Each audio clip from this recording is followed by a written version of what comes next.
ফিরতে দুইটি শব্দের জিকির করুন, সম্পদের অভাব হবে না।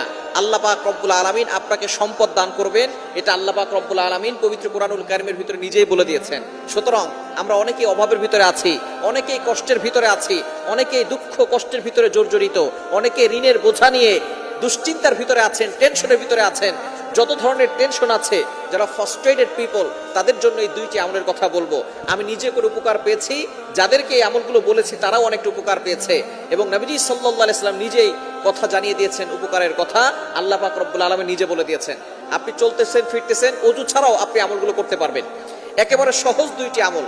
নাম্বার 1, এক নাম্বার আমল হচ্ছে ইস্তেগফার। আস্তাগফিরুল্লাহ, আস্তাগফিরুল্লাহ, আস্তাগফিরুল্লাহ। এই শব্দ কি অনেক কঠিন। আস্তাগফিরুল্লাহ পারে না এটা কিন্তু কোনো মুসলমান নাই যারা আস্তাগফিরুল্লাহ পড়তে পারে না। সবাই আমরা আস্তাগফিরুল্লাহ পড়তে পারি। এর উপকার কি কি আল্লাহ পাক রব্বুল আলামিন নিজে বলছেন। কোরআন খুলেন 29 নম্বর